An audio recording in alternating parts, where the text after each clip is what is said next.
They told me the night shift at the abandoned Westmont Elementary School would be easy work.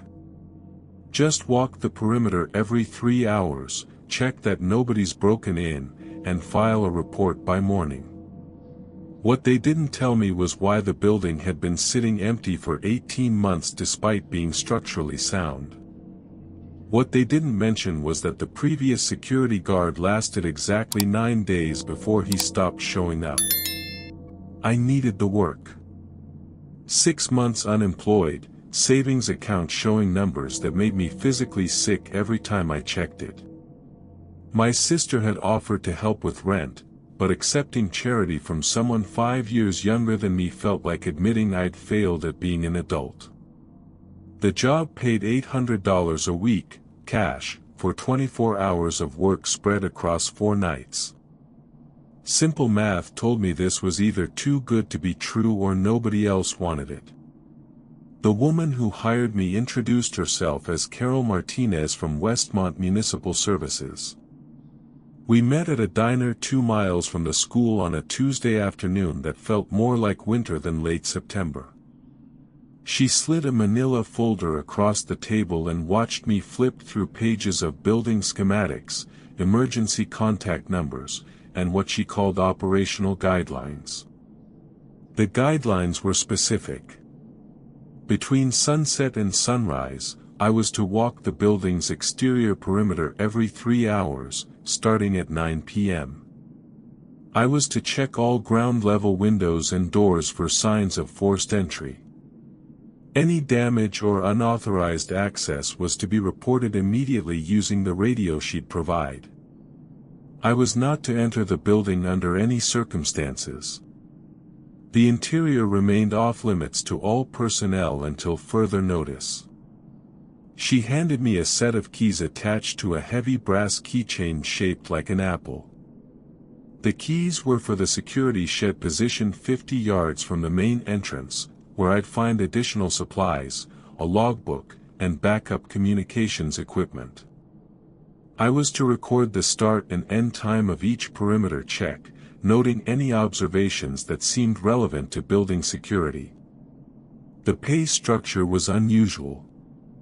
$300 after my first shift, then $500 more after completing the full week. Carol explained that the municipality had experienced problems with unreliable contractors and preferred to incentivize completion of the initial assignment period. She counted out 3 $100 bills and placed them next to the folder. I asked why the building was empty. She told me the school district had consolidated facilities and Westmont Elementary was scheduled for demolition pending environmental assessments. The security contract was temporary, lasting only until the assessment teams could begin their work. When I asked about the previous guard, she said personnel issues were confidential but assured me the position was straightforward for someone willing to follow instructions. That evening, I drove to Westmont Elementary as the sun disappeared behind a line of oak trees that hadn't been trimmed in years. The building looked exactly like every elementary school built in the 1970s. Single-story, red brick, long rectangular wings connected by covered walkways. A playground sat behind the main structure, its swing sets and climbing equipment still intact but showing rust stains and weather damage. The security shed was exactly where Carol had indicated. A small aluminum structure that looked like it had been installed recently, positioned to provide clear sight lines to both the main entrance and the parking area. Inside, I found a folding chair, a battery-powered lantern, the logbook Carol had mentioned, and a handheld radio already tuned to what the instruction card called the municipal frequency. The first perimeter check went exactly as expected. I walked the building's exterior, testing door handles and shining my flashlight through windows into empty classrooms. Desks and chairs remained stacked against the walls. Bulletin boards displayed faded remnants of student artwork and educational posters. Everything looked normal for a closed school waiting for demolition. I completed the second check at midnight without incident.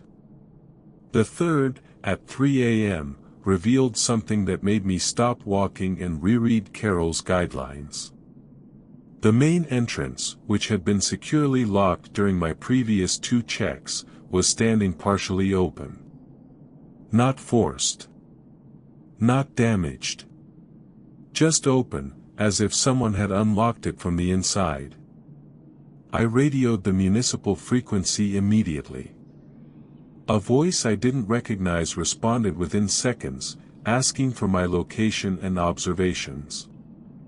I described what I'd found. The voice told me to maintain my position and continue monitoring from outside. Under no circumstances was I to approach or enter through the open door. A maintenance team would investigate in the morning. 20 minutes later, the door was closed again. I hadn't seen anyone approach the building. I hadn't heard voices or footsteps or vehicle engines. During my 4 a.m. check, I tested the handle. Locked. I noted the incident in the logbook exactly as it occurred and finished my shift wondering if I'd imagined the whole thing. Carol called me the following afternoon.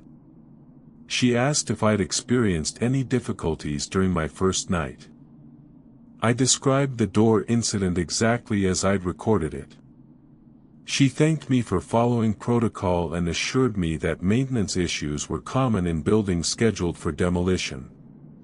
The important thing was that I'd responded appropriately and maintained my assigned position. The second night proceeded normally until the midnight check. This time, I found 2 ground-level windows open approximately 6 inches each. Both windows were in different wings of the building, both had been closed and locked during my 9 p.m. inspection. I radioed the observation and received the same instructions. Maintain position. Monitor from outside. Do not approach the openings. By 3 a.m., both windows were closed again. No explanation. No maintenance team. Just closed, as if nothing had happened. The pattern continued through my 3rd and 4th nights. Doors opening and closing. Windows sliding up and down. Always different locations. Always between midnight and 4 a.m. Always returning to their previous state within an hour or 2. The voice on the radio acknowledged each report and gave identical instructions every time. On Friday afternoon, Carol met me at the same diner to provide my completion payment. She seemed pleased with my work and asked if I'd be interested in extending the contract for additional weeks. The pay would increase to $1,000 per week, she explained, as the assignment would expand beyond basic perimeter monitoring. She opened a different folder, this one containing what she called enhanced operational guidelines. The new responsibilities included interior monitoring of specific areas within the building. I would be provided with updated keys and more detailed instructions about which sections required attention during overnight hours. I asked directly about the doors and windows. Carol's expression didn't change. She said old buildings experienced settling and environmental factors that could affect mechanical systems. The important observation was that I demonstrated reliability in reporting anomalies and following communication protocols. The expanded assignment required someone who understood the difference between documenting incidents and making assumptions about their causes. The enhanced guidelines contained 12 specific instructions instead of the previous 5. I was authorized to enter the building through the main entrance only, using the provided master key. Once inside, I was to conduct hourly checks of the main hallway, the administrative offices, and what the building plans identified as the multipurpose room. I was to document the condition of these areas in the enhanced logbook and report any changes from the baseline description provided in Appendix C. I was not to enter any individual classrooms, storage areas, or the basement level under any circumstances. If I encountered interior doors that were open during my initial check, I was to note their positions but not close them. If doors that had been closed during previous checks were found open, I was to report this immediately and await instruction before proceeding. Most importantly, if I observed any individual within the building during my checks, I was not to approach or attempt communication. Instead, I was to note the person's approximate location and apparent activity, report the observation via radio, and maintain my monitoring schedule while awaiting guidance from municipal dispatch. That night, I used the master key to enter Westmont Elementary for the first time. The interior smelled like cleaning supplies and old carpet, exactly like every school building I'd ever been in. Emergency lighting provided enough illumination to navigate safely, and my flashlight revealed details that matched the baseline description perfectly. The main hallway stretched nearly 200 feet from the entrance to the far end of the building. Classroom doors lined both sides, each marked with grade-level indicators and teacher name plates that had been removed, leaving only rectangular outlines on the painted surfaces. The administrative offices, located near the main entrance, contained empty desks and filing cabinets. The multipurpose room, which appeared to have served as both cafeteria and assembly area, held long folding tables arranged in neat rows. Everything appeared exactly as expected for a closed school. During my first interior check at 10 p.m., I noted that all classroom doors were closed. The administrative office doors were open, as indicated in the baseline description. The multipurpose room's double doors were propped open with doorstops. At 11 p.m., I found the first anomaly.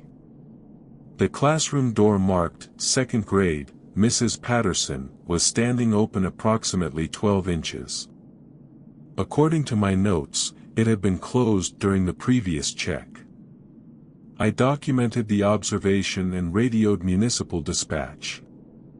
The familiar voice acknowledged my report and instructed me to continue my monitoring schedule without approaching the open classroom. During my midnight check, the 2nd grade classroom door was closed again. But now, 3 different classroom doors in the opposite wing were standing open. 1st grade, 3rd grade, and 4th grade. All open to approximately the same 12-inch gap. All previously closed. I began to notice sounds during my 1 a.m. check. Not mechanical settling or environmental noise. Footsteps. Soft, but distinct. Coming from the areas of the building I was specifically instructed to avoid. When I stopped walking to listen more carefully, the footsteps stopped as well. When I resumed my route, they resumed. After my 2 a.m. check, I radioed dispatch to report the audio anomalies. The voice asked for specific details about the sound's characteristics and location. When I described the footsteps and their apparent correlation with my own movement, there was a longer pause than usual before the response. I was told to document the observations and maintain my standard monitoring schedule. Have you ever been in a situation where following the rules felt more dangerous than breaking them? That's exactly how I felt during my 3 a.m. check. The footstep sounds had intensified, and now they seemed to be coming from multiple locations simultaneously. Classroom doors were opening and closing in patterns that suggested deliberate coordination rather than random mechanical failure. But I followed my instructions. I documented everything in the enhanced logbook. I radioed each significant observation to municipal dispatch.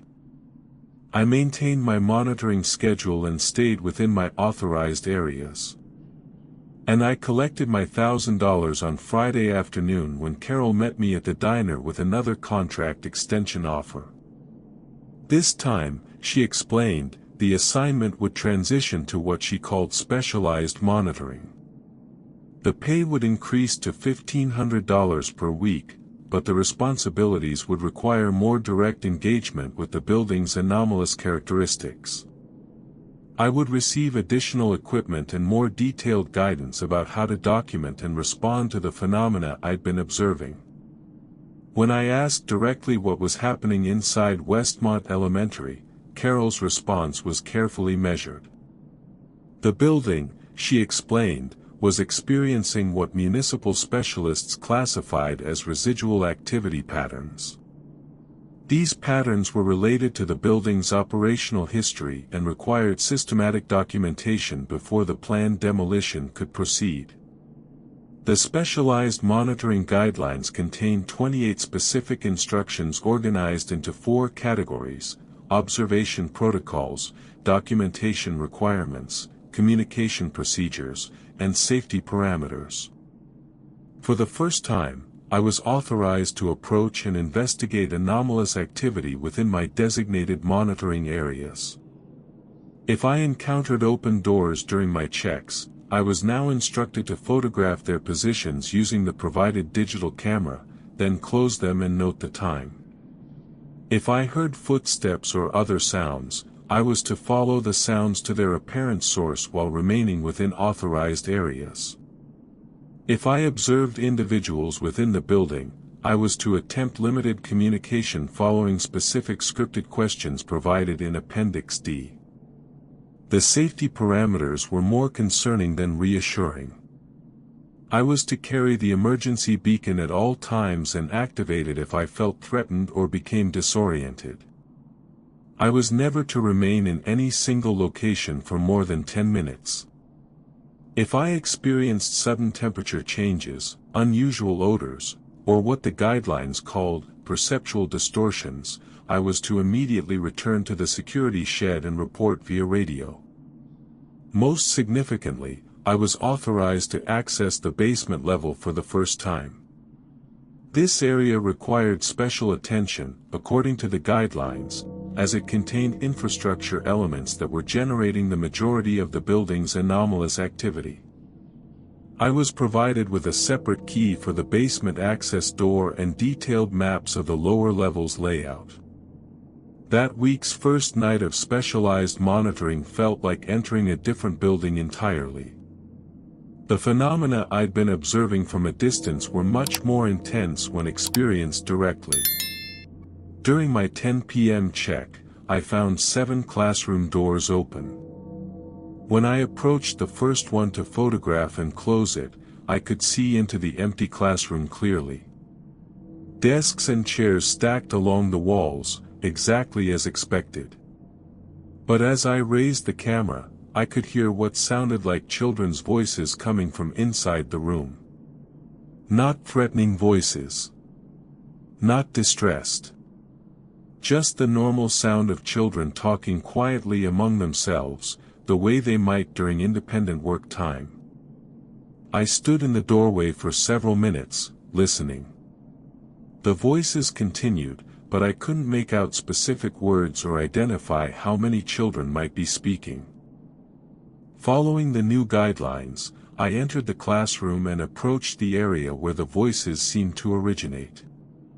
As I moved deeper into the room, the sounds faded. By the time I reached the back wall, they had stopped completely.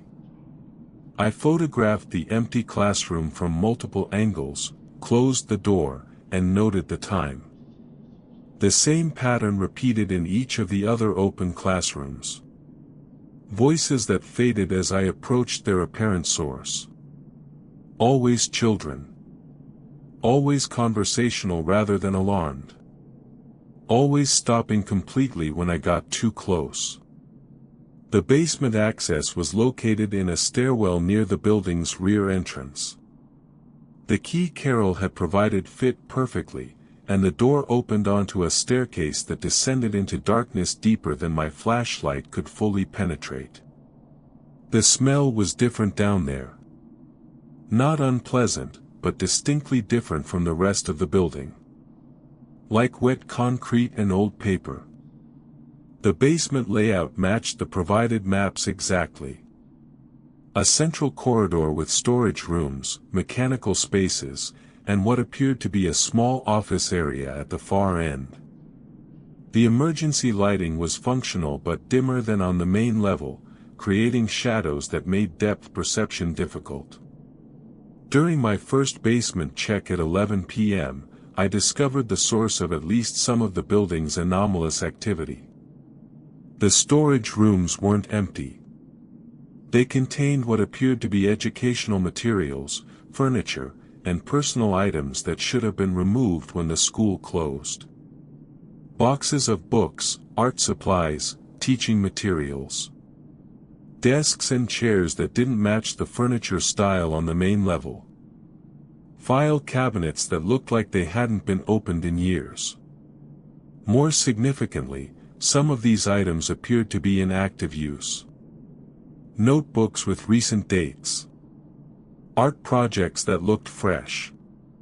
A coffee mug in the office area that was still warm to the touch. I photographed everything according to protocol and documented the observations in detail. The basement monitoring required the most attention during late night hours. Between midnight and 3 a.m., the level of activity increased dramatically. I could hear movement in multiple rooms simultaneously. Doors opening and closing. The sound of furniture being moved. Occasionally, voices that sounded like adults rather than children. Following the specialized guidelines, I attempted limited communication during my 1 a.m. basement check. Using the scripted questions from Appendix D, I called out to announce my presence and ask if anyone needed assistance. The response was immediate and clear. A woman's voice from the office area, asking who I was and whether I had authorization to be in the building. I followed the script exactly. Identified myself as contracted security, stated that I was conducting authorized monitoring, and asked if she required any assistance. The woman responded that she was working late and didn't need help, but appreciated my checking. She sounded completely normal. Professional, courteous, exactly like a teacher staying after hours to prepare materials. But according to every document I'd been provided, Westmont Elementary had been empty for 18 months. No staff. No ongoing programs. No authorized personnel except for security contractors. I radioed municipal dispatch immediately.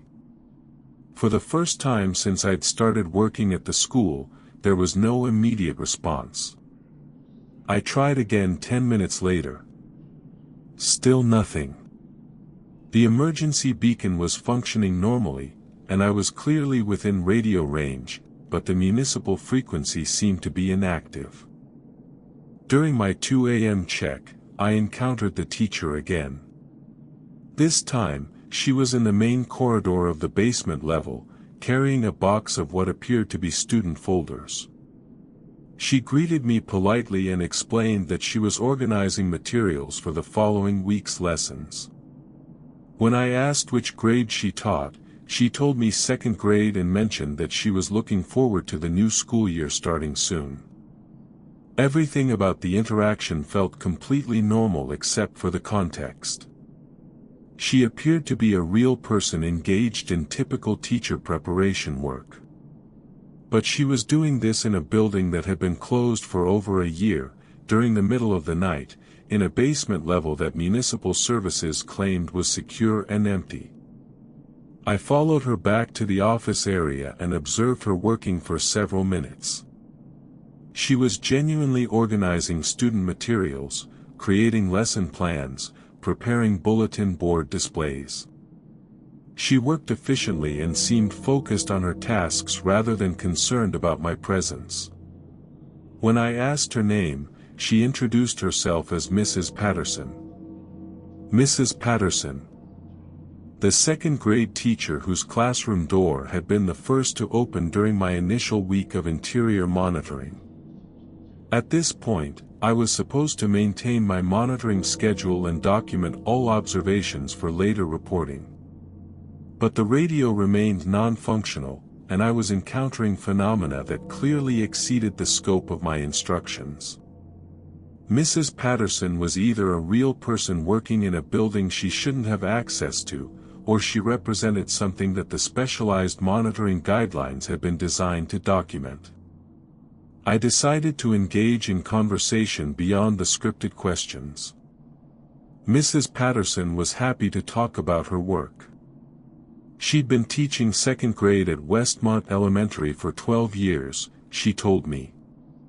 This year's class would be her largest yet, 26 students, and she was excited about implementing new reading comprehension strategies she'd learned during summer professional development.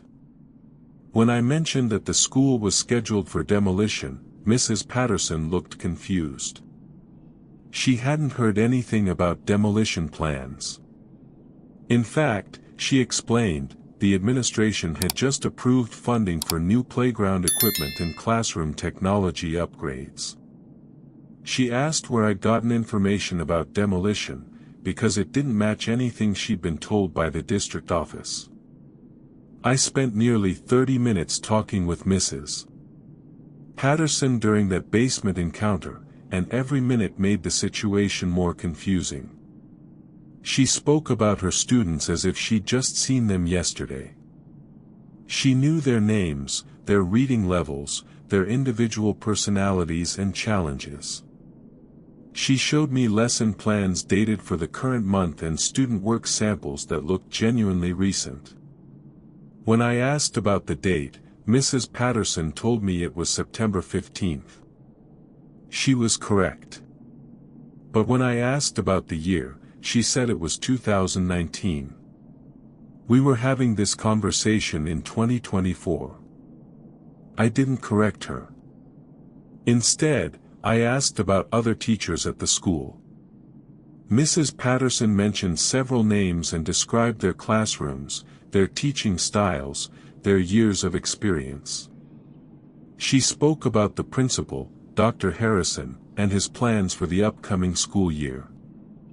She talked about the custodial staff, the lunch program, the after-school activities that would begin in October.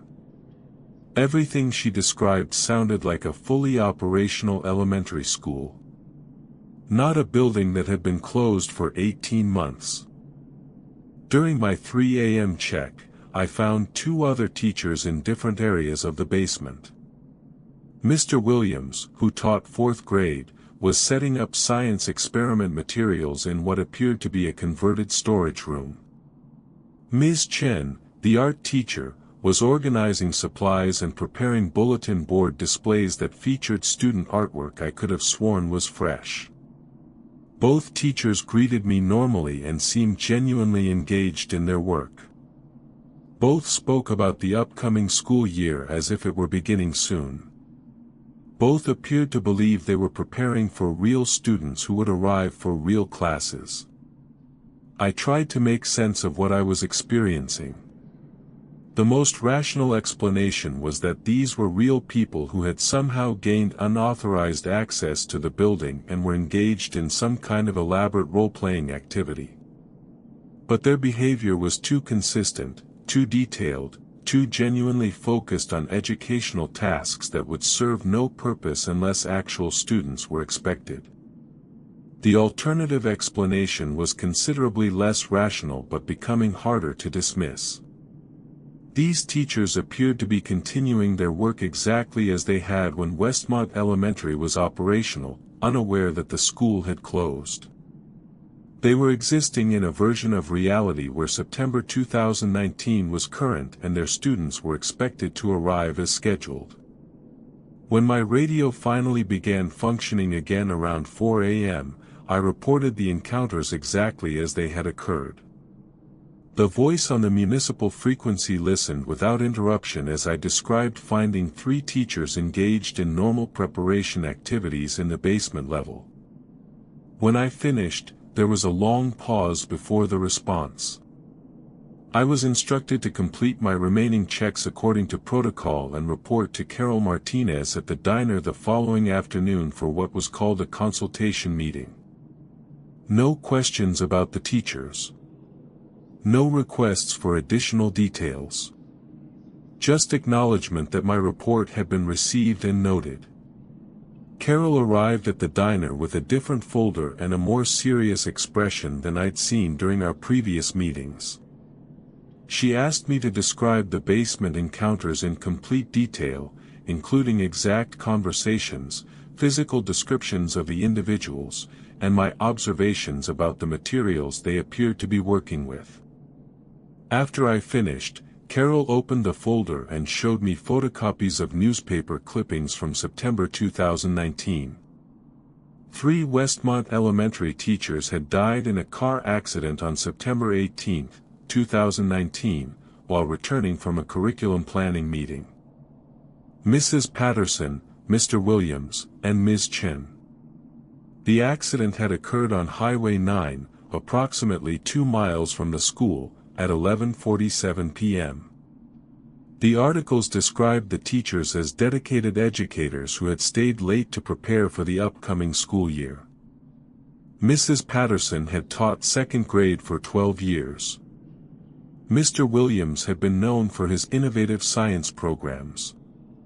Ms. Chen's art classes had won district recognition for 3 consecutive years. All 3 teachers had been found with materials and lesson plans they'd been working on that evening. Plans for September 2019. Plans for students who would never have those teachers. Carol explained that the municipal services contract wasn't exactly what she'd initially described. Westmont Elementary had been closed immediately after the accident, not because of district consolidation. The building had remained empty since 2019, but it had never been truly vacant.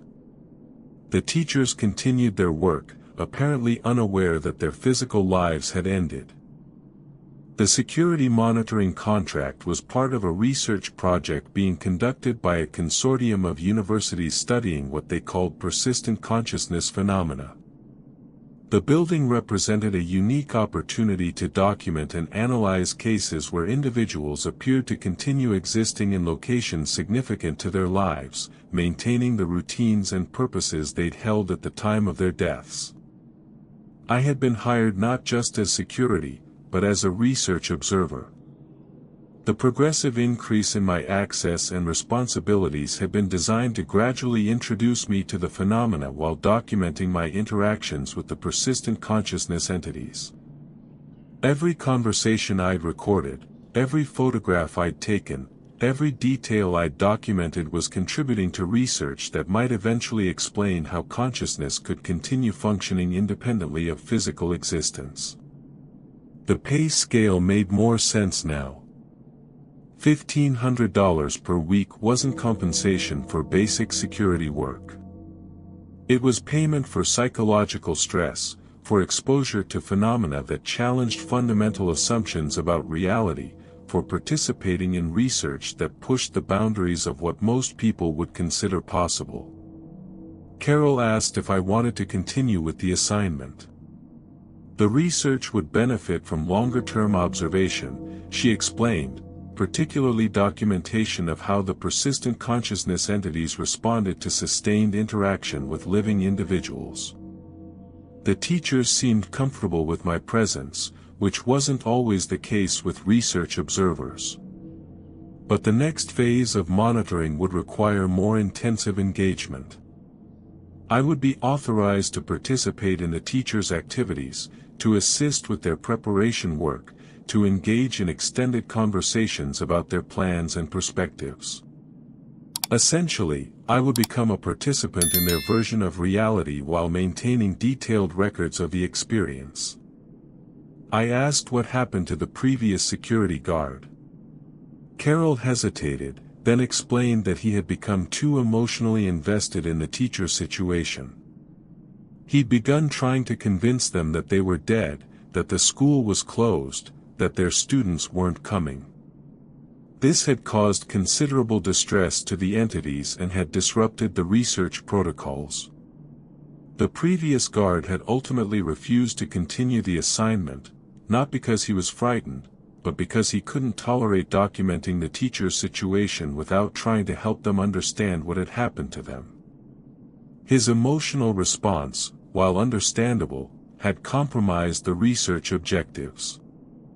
If you've ever had to choose between a job you needed and principles you weren't sure you could compromise, you understand the decision I was facing. The teachers weren't suffering. They seemed genuinely content with their work and their preparations for students who would never arrive. They were existing in a version of September 2019 that felt real and meaningful to them. Disturbing that existence to inform them about their deaths would serve no purpose except to cause them distress. But participating in their reality while documenting their activities for research felt like a form of exploitation, even if they were unaware of it. I agreed to continue the assignment, but with modifications to the research protocols. I would engage with the teachers' activities as requested, but I would not deliberately deceive them about my role or purpose. If they asked direct questions about my work or the current situation, I would answer honestly. The research consortium could decide whether that approach provided useful data or required contract termination. The modified assignment began immediately. During my next shift at Westmont Elementary, I approached my interactions with Mrs. Patterson, Mr. Williams, and Ms. Chen as if I were genuinely participating in their school preparation work rather than simply documenting it. The change in approach produced dramatically different results. When Mrs. Patterson asked if I could help her move boxes of reading materials from the storage room to her workspace, I assisted rather than simply observing. When Mr. Williams needed someone to hold equipment while he organized his science supplies, I provided the help he requested. When Ms. Chen asked for feedback on bulletin board layouts, I offered genuine opinions about the displays. The teachers responded to direct assistance with enthusiasm and appreciation. They began including me in their planning conversations, asking for input about lesson ideas and classroom management strategies.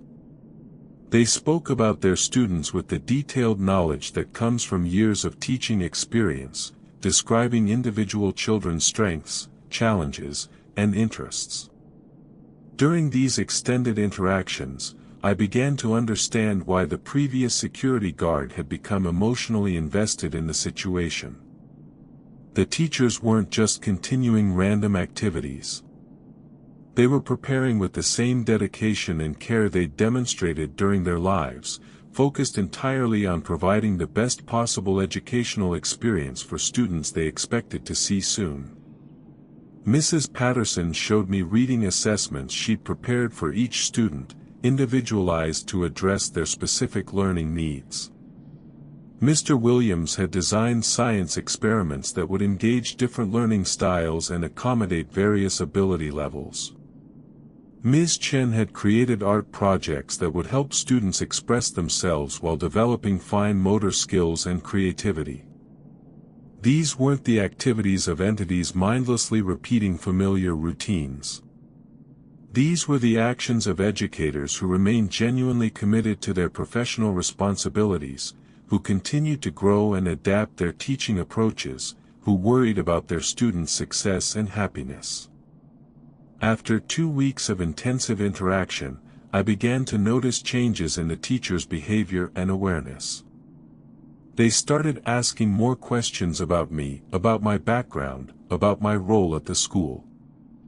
Mrs. Patterson mentioned that she didn't remember hiring a security guard, and wondered whether Dr. Harrison had approved the position. Mr. Williams asked why I was working during hours when the building was supposed to be empty. Ms. Chen wondered whether the district had implemented new safety protocols that required overnight monitoring. Ms. Chen's reaction was the most emotional. She became quiet and withdrawn, spending longer periods working alone rather than participating in group planning sessions. When I found her in the art room during my midnight check, she was sitting among boxes of supplies, looking at student artwork that covered every surface. She asked me directly whether the children were coming back. Whether all her preparation work served any purpose. Whether she was wasting time on activities that no one would benefit from. I told her honestly that I didn't know the answers to those questions, but that her work demonstrated the same care and dedication that had made her an excellent teacher. Over the following weeks, the teachers began to adapt to the information I provided while maintaining their fundamental commitment to their educational work. Mrs. Patterson continued preparing reading materials, but began organizing them in ways that could benefit future students at any school rather than just her expected class roster. Mr. Williams focused on developing innovative teaching techniques that could be shared with other educators. Ms. Chen's approach changed the most significantly. She began creating art projects and displays that documented the school's history, preserving memories of the educational community that had existed at Westmont Elementary. Her work became less focused on preparing for incoming students and more focused on honoring the learning experiences that had occurred in the building. The research protocols required detailed documentation of these adaptations, but I found myself less interested in the scientific implications and more concerned with the teachers' emotional well-being. They were processing information about their situation and their continued existence with remarkable resilience, but they were still experiencing something equivalent to grief for the educational community they'd expected to continue serving. During my final week of the modified assignment, Carol met me at the diner with research findings that the consortium had compiled based on my documentation. The data suggested that persistent consciousness entities could adapt to new information about their circumstances while maintaining core aspects of their identity and purpose. The teachers at Westmont Elementary represented a unique case study in how consciousness might continue to evolve and respond to changing conditions even after physical death. The research had potential applications for understanding consciousness, memory, and the relationship between identity and physical existence. The consortium was pleased with the quality of data I provided and interested in extending the study for additional months. But Carol also presented me with information that changed my perspective on the entire situation. The car accident that had killed Mrs. Patterson, Mr. Williams, and Ms. Chen hadn't been random. The three teachers had been working late that September evening because they'd discovered discrepancies in student enrollment records and school funding allocations. They'd been investigating what appeared to be financial irregularities in the district's budget management.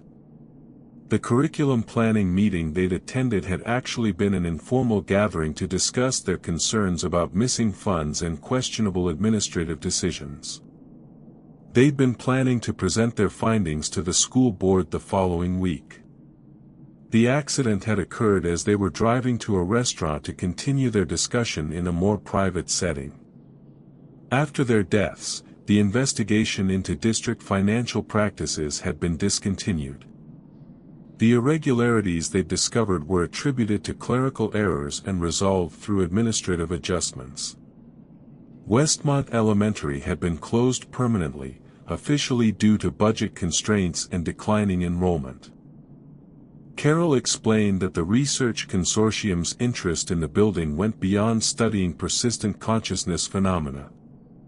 The teachers' continued presence had provided an opportunity to document their knowledge about the financial irregularities they'd been investigating. My conversations with them had revealed details about budget discrepancies that suggested more serious problems than clerical errors. The true purpose of the monitoring contract was to gather evidence about municipal financial practices through interactions with entities who possessed knowledge that had died with them. The teacher's persistent consciousness had preserved information that could be used to pursue accountability for decisions that had resulted in unnecessary school closures and misappropriated educational funding. I realized that I'd been participating in research that served multiple agendas. The scientific study of consciousness was real, but it was secondary to the investigation of financial corruption that had cost 3 teachers their lives and eliminated an educational resource that served hundreds of children. The next phase of the assignment would involve more directed questioning about the teacher's knowledge of district financial practices. Carol provided a list of specific topics and transactions that the consortium wanted me to explore during conversations with Mrs. Patterson, Mr. Williams, and Ms. Chen. The information they'd preserved could support legal action against administrators who'd been responsible for the budget irregularities. But pursuing this line of investigation felt like a violation of the teacher's dignity and autonomy. They'd trusted me with their time, their work, and their concerns about serving their students effectively. Using their continued existence as a source of evidence for legal proceedings seemed to exploit their dedication to education for purposes they hadn't agreed to support. I declined to continue the assignment under those parameters. The teachers deserved respect for their professional commitment and their remarkable adaptation to impossible circumstances. They didn't deserve to be treated as informants in an investigation they weren't aware they were participating in. Carol accepted my decision without argument. She provided my final payment and thanked me for the quality of documentation I'd produced during the assignment. The consortium would find other approaches to gathering the information they needed, she assured me. My work had established that meaningful interaction with persistent consciousness entities was possible, which was valuable data regardless of my willingness to continue. That night, I returned to Westmont Elementary for a final conversation with Mrs. Patterson, Mr. Williams, and Ms. Chen. I wanted to explain my decision to leave and to thank them for the insights they'd shared about teaching, learning, and dedication to educational purposes. I found all 3 teachers in the multipurpose room, working together on what appeared to be a comprehensive inventory of educational materials and supplies. They greeted me warmly and asked for help organizing boxes of books and classroom resources. As we worked, they explained that they were preparing to donate materials to other schools that might benefit from the supplies. Mrs. Patterson had contacted teachers at nearby schools, somehow, and arranged for pickup of reading materials that matched their students' needs. Mr. Williams had identified science teachers who could use equipment and supplies that Westmont Elementary wouldn't need. Ms. Chen was creating art kits that could support creative programs in schools with limited budgets. They'd transformed their preparation work from serving students who couldn't come to serving educational communities that still existed. Their commitment to teaching had adapted to circumstances that made direct instruction impossible, but it hadn't diminished.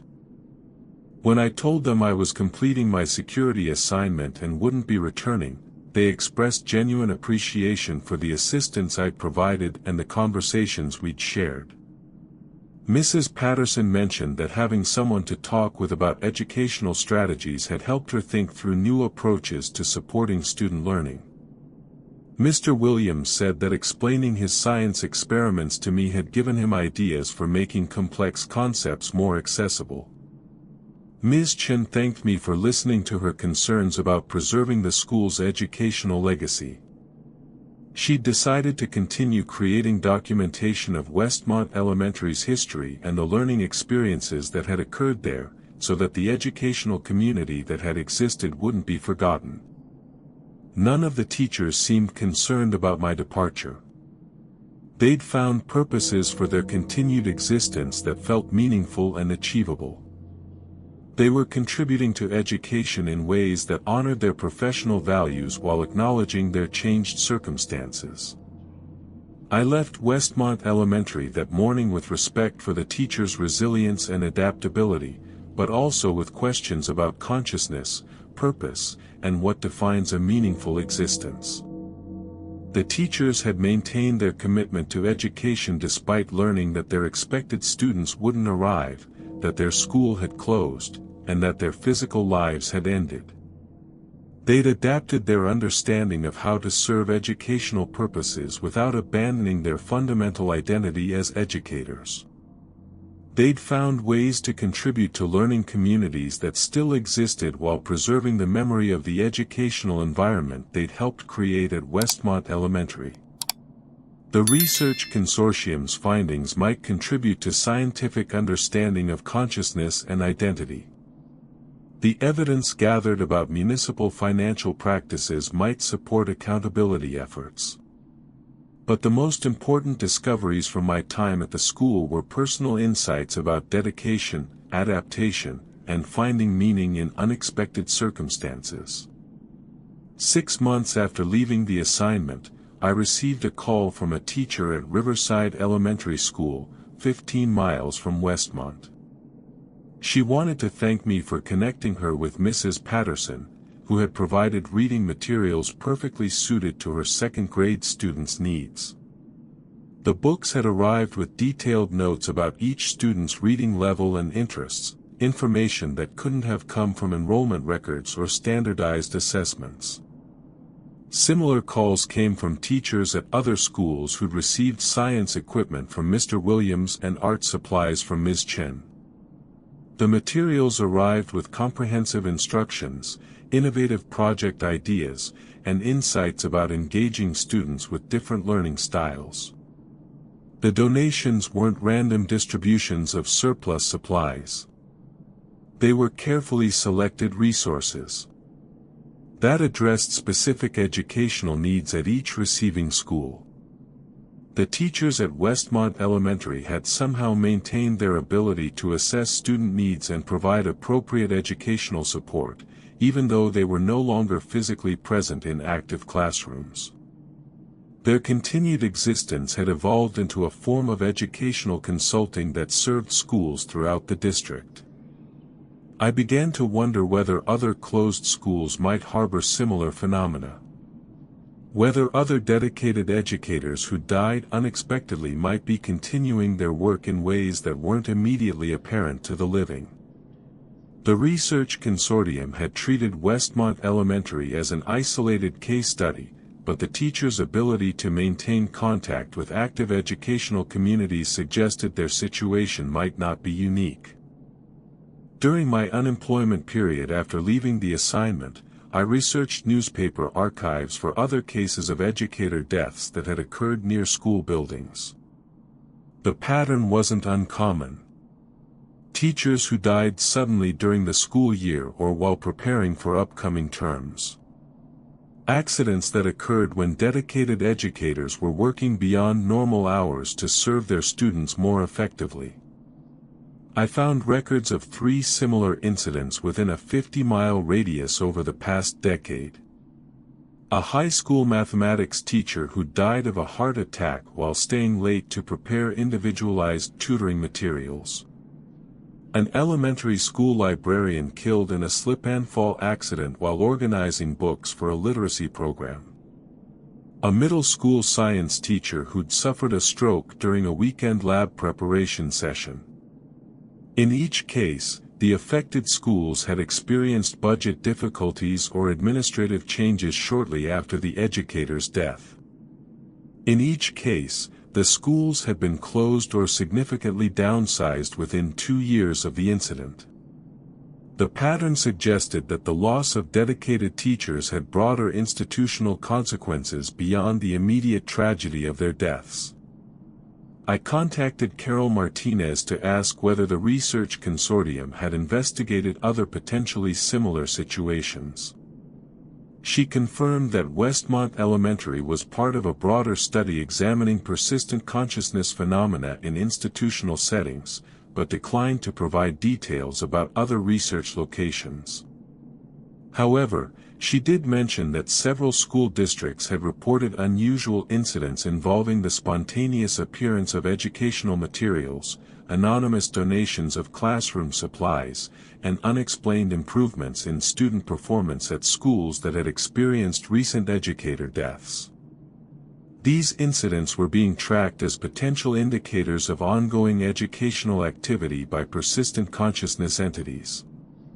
The research suggested that dedicated educators might continue their work after death in ways that were subtle enough to avoid detection but effective enough to produce measurable educational benefits.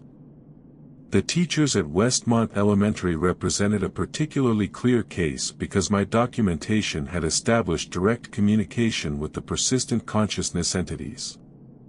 But similar phenomena might be occurring at other locations without living witnesses to document the interactions. This possibility raised questions about the relationship between consciousness, purpose, and location. The teachers at Westmont Elementary had maintained their educational commitment within the building where they'd worked, but they'd also found ways to extend their influence to other schools where their expertise could benefit active learning communities. If consciousness could persist independently of physical existence, and if that consciousness could continue to pursue meaningful purposes, then death might not represent the complete termination of an individual's contributions to the world. Dedicated professionals might continue their work in forms that were difficult to detect but nonetheless real and beneficial.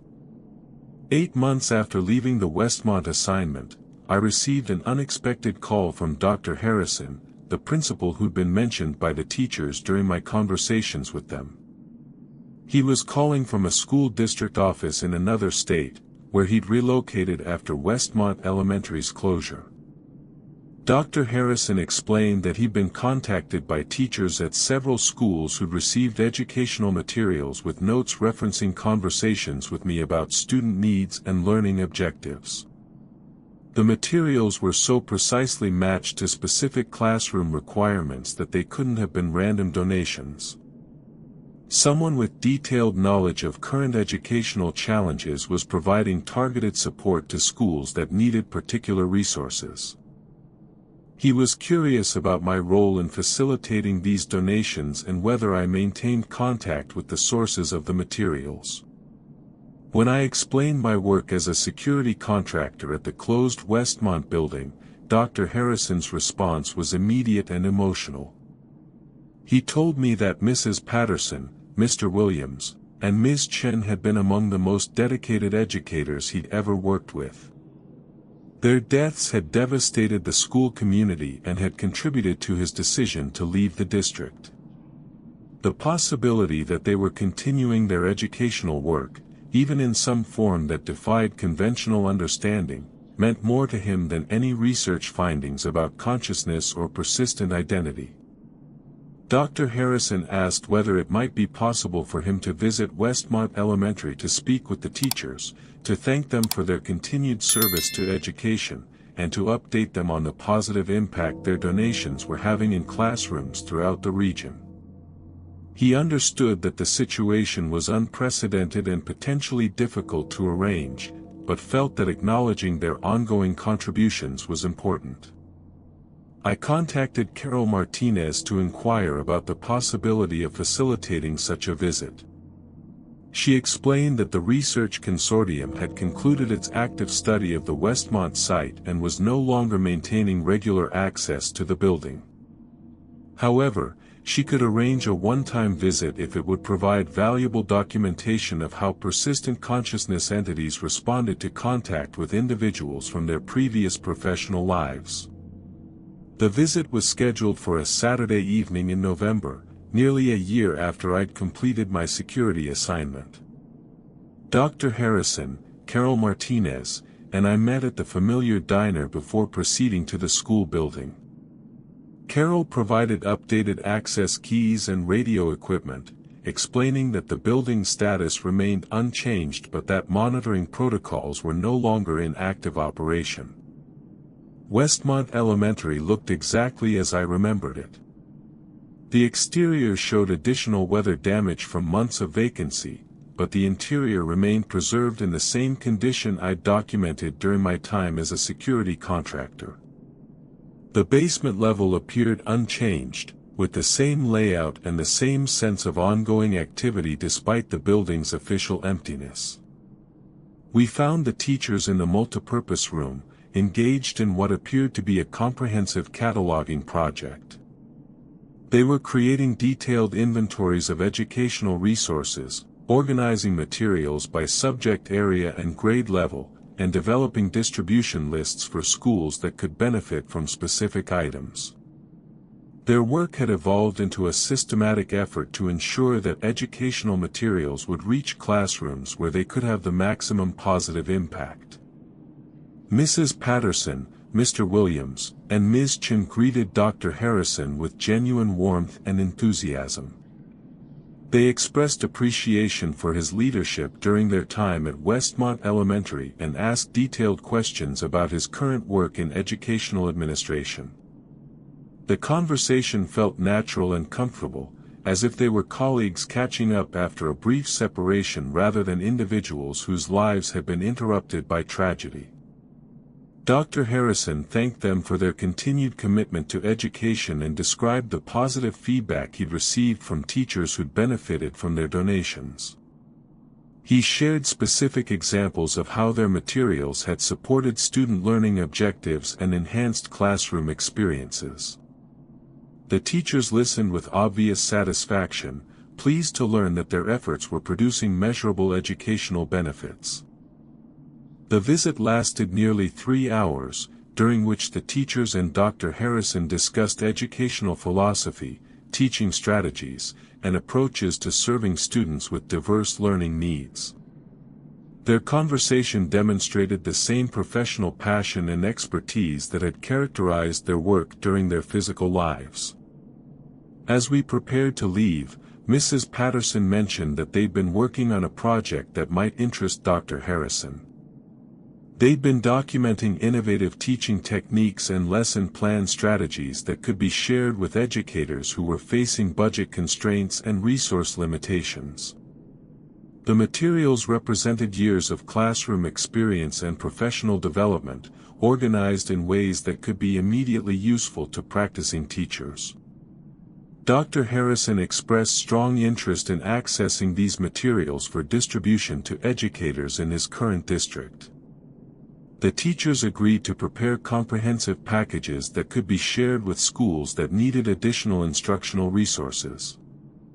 They seemed energized by the possibility of contributing to educational communities beyond their immediate area. The exchange represented something unprecedented in my understanding of the situation.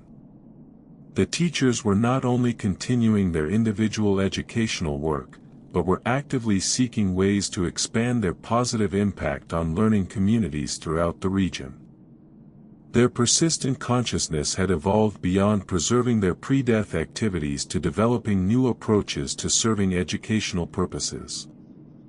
After leaving the building that evening, Dr. Harrison expressed amazement at the teachers' continued dedication and their apparent ability to grow and adapt their professional contributions. He felt that documenting their ongoing work and facilitating broader access to their expertise could benefit thousands of students and hundreds of teachers. Carol Martinez acknowledged that the Research Consortium's understanding of persistent consciousness phenomena would need to be revised based on evidence that such entities could continue to develop new capabilities and pursue expanded purposes rather than simply repeating familiar patterns from their previous existence. The financial compensation I'd received during my security assignment had resolved my immediate economic concerns. The rent was current, my savings account showed a balance that allowed for reasonable planning, and I'd been able to decline my sister's offers of assistance while maintaining my independence. The work had provided exactly the financial stability I'd needed to regain my footing. But the money had never been the most significant aspect of the assignment. The conversations with Mrs. Patterson, Mr. Williams, and Ms. Chen had challenged my understanding of consciousness, purpose, and what constitutes a meaningful existence. They demonstrated that dedication to serving others could persist beyond physical death and could continue to evolve in response to changing circumstances. If you've ever wondered whether the work we do during our lives has lasting significance, consider the possibility that our most meaningful contributions might continue long after our physical existence ends. The teachers at Westmont Elementary had found ways to serve educational purposes that honored their professional values while adapting to circumstances that made traditional teaching impossible. Their story suggests that consciousness, purpose, and identity might be more resilient than we typically assume. Death might represent a transition rather than a termination, particularly for individuals whose lives were focused on serving others and contributing to purposes larger than themselves. I still drive past Westmont Elementary occasionally, usually in the evening when the building looks most like the active school it once was. The windows remain dark, the parking lot stays empty, and no official activities occur there anymore. But I know that meaningful work continues in that building, carried out by educators whose commitment to their students and their profession proved stronger than the accident that ended their physical lives.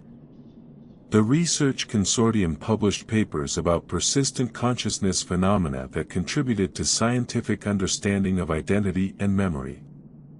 The evidence I'd helped document supported theories about how consciousness might function independently of physical brain activity. But the academic implications seemed less important than the personal testament to dedication and purpose that the teachers represented. 3 educators who died while working to serve their students had found ways to continue that service under impossible circumstances. They'd adapted their understanding of how to contribute to educational communities while maintaining their fundamental identity as teachers committed to supporting student learning and development. Sometimes I wonder whether other professions might harbor similar examples of persistent dedication.